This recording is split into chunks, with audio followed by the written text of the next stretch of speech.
I wish you would record All of them. I'll try and do it in little bits because I know even I can't watch my own video for an hour and 45 minutes, so I can't expect anyone else to. But you know, David, when you have the video, you can do it in increments. I understand You know? that, but it's been a week and I still have only gotten 30 minutes in, so and I've had some time, you know. Well, you had the kids, didn't you? No, this is our weekend without them. Oh, No excuses. No excuses. Okay, so for just a minute here, I'm going to share the screen again to this photograph, just so people can see what we're working on here. I'll zoom out, and then this area, this is the progression that we're talking about, taking a look at that and going from a color, green, to its complement, where that gets kind of pink over here, and through a split bridge of green and violet to get there. Okay, so that's the goal. Now we'll take a look at building that out of a harmonic, and the brushwork in here is going to be pretty exciting too. We only have about 20 minutes. We'll see if I can get to the brushwork part of it. Okay. If not, still the theory is going to be good. So let me go here. All right.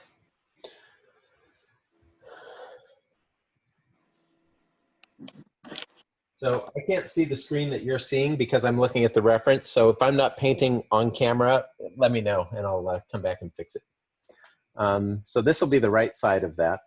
This is a phthalo green, and that's going to be these oak trees that sit over here. That's a little too saturated right now, and I can see a little of that saturation coming through where the paint is less dense, and I can see the canvas coming through. So I'm just going to add some transparent yellow into that and make it more that mucky, oaky green that I love so much. The phthalo and what did you say? It's got a transparent yellow in it. I could use transparent orange too in part of that, so I'm going to do that. The video makes that phthalo green look black. Yeah, it does look black. It's almost black, but I'll zoom in on it. You'll see. But that's what I want for that really dark part of the oak tree, right? Hands. It still looks black, doesn't it? It looks black. Yeah. So dark. Great. Where you see the, oh, now you can see a little more of it. Yeah. Where you see the canvas coming through, that's where you really see the color. Let's see if I can get to a place where it lightens up. Yeah, that's, yeah. I don't know, I can't see it on the monitor, but. No, I can. Okay, yeah, now I saw color. Black, but in person I can at least, yes, it seems almost better if I just put it way back there. Anyway, it's green. But we'll see more of that as I shift over and I start using the opaque colors and where the light is starting to hit on those oak trees. Let me grab maybe a cad yellow, for example, into that. Cad yellow medium because I'm looking for the oranges in this green. Oak trees are not high saturation, so I'm going to be looking for my oranges and blues. And add more transparent orange into that, and maybe even a cad orange. Yep, because oak trees, you know, low saturation. Ultramarine blue.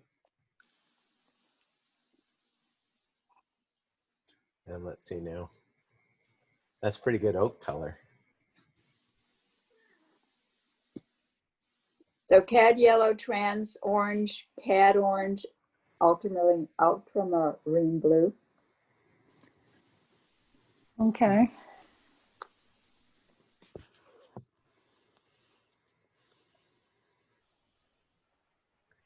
So from here now, I've got that oaky green.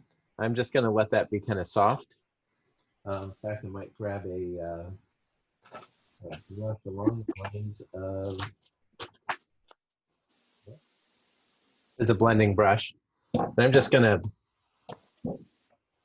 do something like that because I don't want real edges to that. Sort of an out of focus transition from those darkest darks. I do this for the glare for the camera. Make sure it's all kind of facing the same way. Wouldn't necessarily do that in the painting.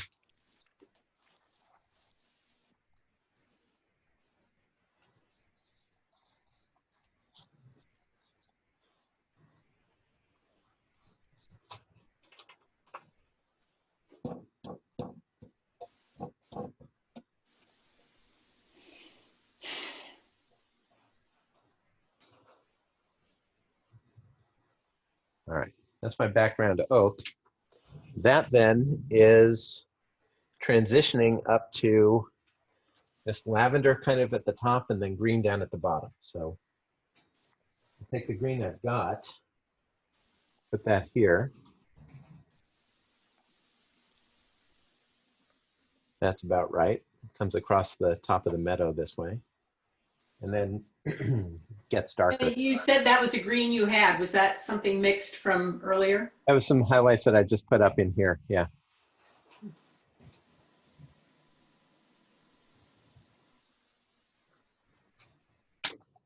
Let's see how that's filming. Yeah, it's basically working, all right. And then up at the top part of that, I'm gonna go over to the gray-violet side, right? So I'm gonna take maybe a cobalt teal and I'll need some red in that.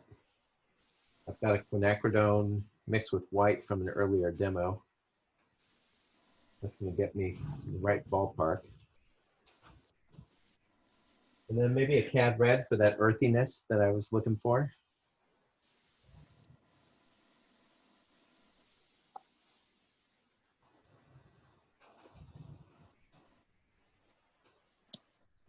And so my purple is a very gray one. And I can let that come in with that green.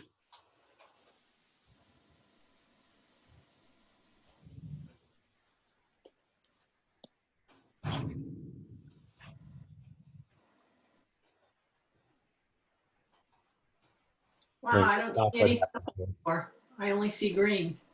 Yeah, I don't see purple either. Sorry, I'll zoom in.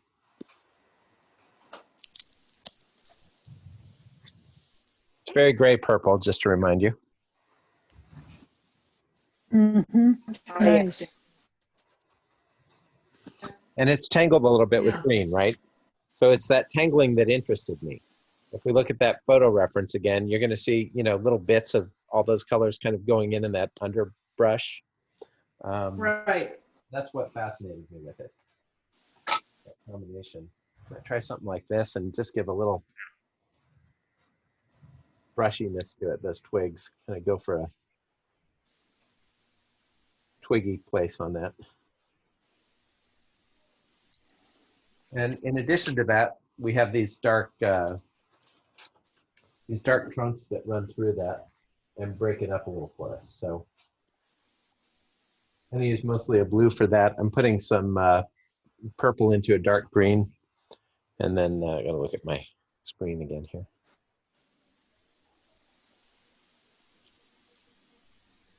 We've got one that sort of hangs over this side.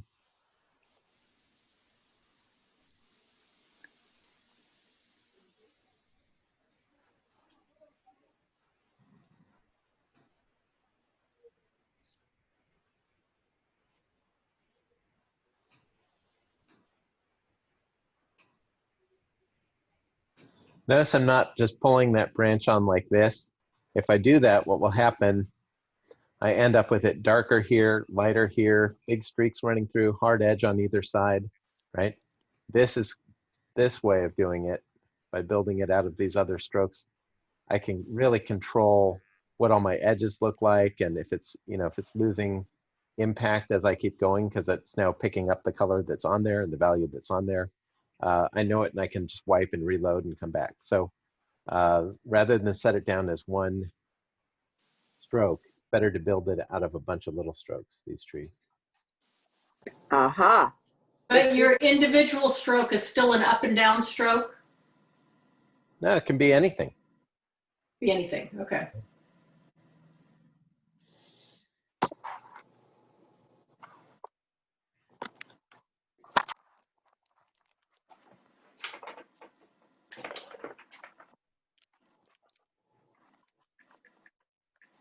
So just looking for where we've got little interesting bits of light and violet that run through here. And there's a tree trunk that comes through this area that's got all these little twigs coming off of it, and they're catching a lot of light. So we have sort of a light violet spot here. And then this is the one that looks like a street light. Mm. We have that kind of behind it. And then we have the dark of that dominant trunk that comes this way.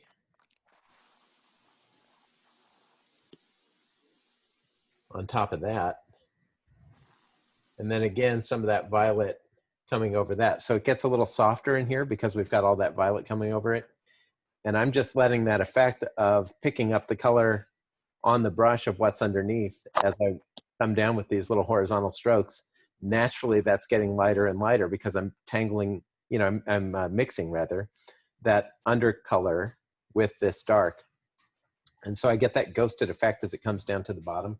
That was exactly what I wanted to get. Because that's what you'll see in that photo reference too. And then pushing the dark back in as we get down here. Now on top of that, again, come on with those light colors and get those twigs on top of it. And this is more of a lavender and green tangled together, mostly lavender. And I'm trying to get any of these little stray bristles on here to behave like twigs as I go along that. I'll zoom in on that.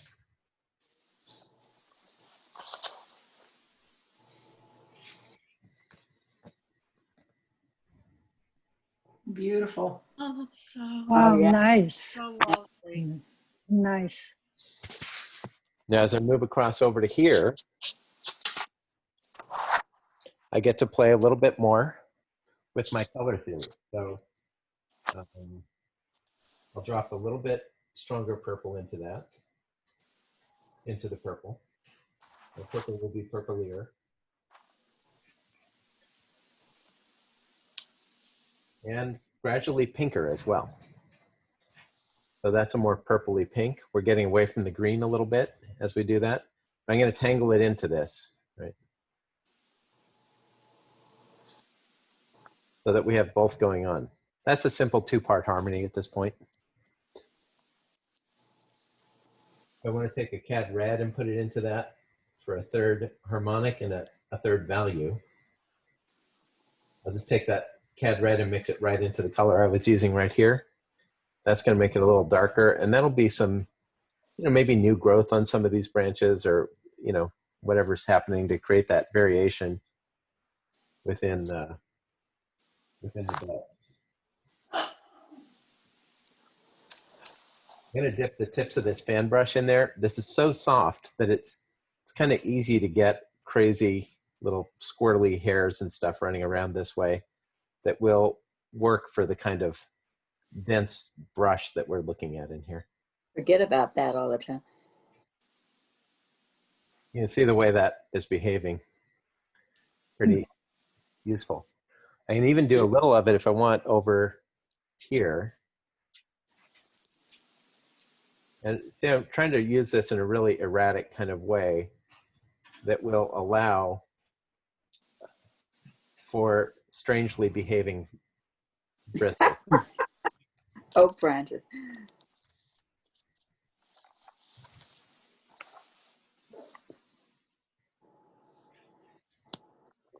I'll just sort of graze it along here.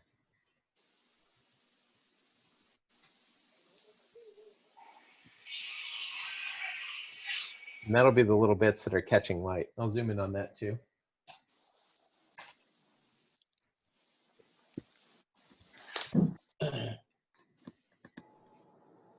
Oh, cool. Oh, yeah. Oh, nice. Now, that can often work much better than if I actually deliberately paint those little branches, right? The randomness of something like that is a beautiful thing to have and way more fun to paint. Instead of spending 6 hours figuring out what's the best path for that, just, you know, drizzle it around on there. Mm. Now on top of this, we have a couple of darks, and those get disguised as well. So maybe considering our time left, I'll hold off on the darks and make my way over to the far corner of this color field, and then we'll try and get to that if we have time. So again, I'm going to pull to the red side of this harmonic over to here, and that completes our color to its complement with a value shift, right? And a split complement in here with the purple and green coming through, or a split bridge rather, right? So green to red with a split bridge of green and violet. And up there too, we've got some sort of neutral blues, which we could think of as a green violet, or we could think of as a gray blue, either way. Same thing, right? Green violet and a gray blue. Right.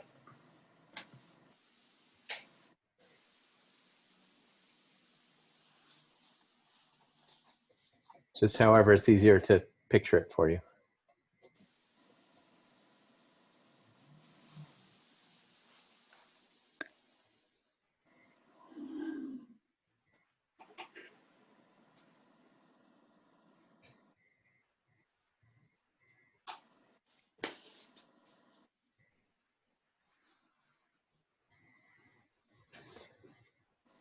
So that's essentially our big progression right there. I'm going to see if I can make this a little more exciting by kicking up the saturation of that purple as part of the top half of that bridge. I'm going to add a little more saturated one, maybe to the blue side a little bit, so I don't have to worry about falling out of harmony.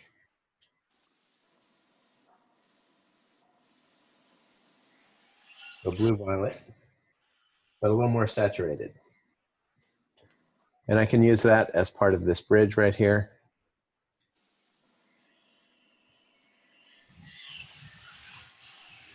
And these little twigs.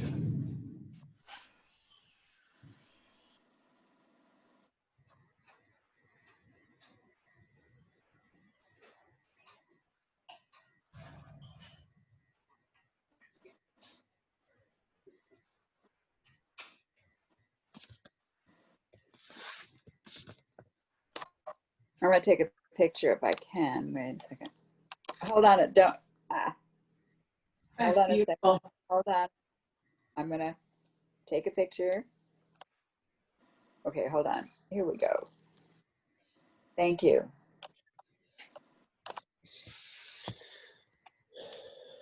Yeah, that's amazing. Add a couple of darks and lights here for our tree trunks. And we pretty much got the egg, right?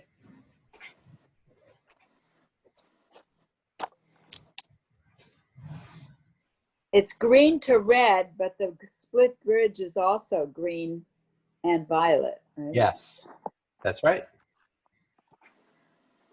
Tricky that way. Unusual.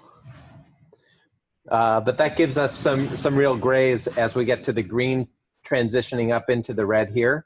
Gives us some flat grays, which in this case we want. We want that, some of that gray-green underbrush. So it's going to work out. Okay, thank you. Thank you, thank you. All right, so I'm going to take sort of a purple and then add a dash of green to it to make some of these tree trunks right here.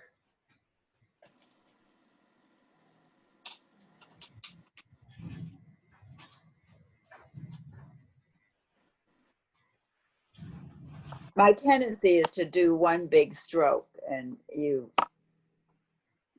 right. You get edges on both sides that are. Yeah.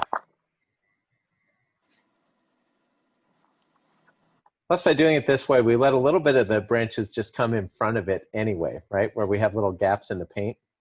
That becomes these branches moving in front of all that.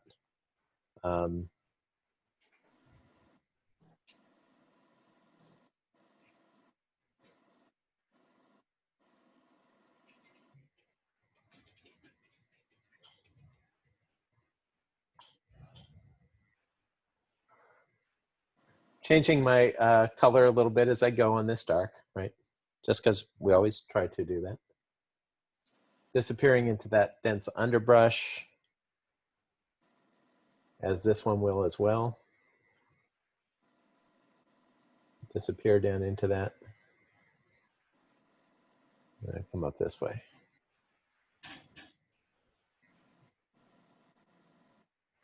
We're going to add our lit side of these tree trunks, which are sometimes kind of profound, pretty light. Are they in the photo? Yeah. Yeah. What colors are you using on the trunks? I was putting dioxazine into my dark green that I had there. And then also some blue just to change it up. Do you ever use umber, raw umber? No, I don't generally have that on my palette.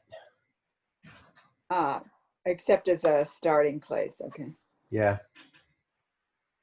So I'm going to take that white and let it go just a little bit off to the gray violet side and put in some of the lights that are hitting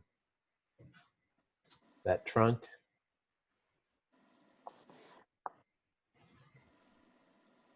A couple little bits back here.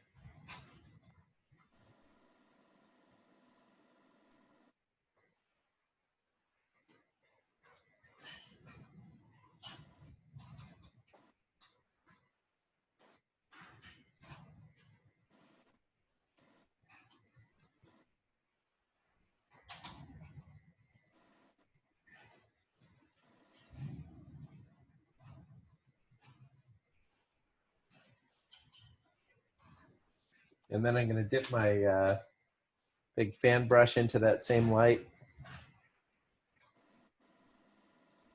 and run some of these smaller bits over here.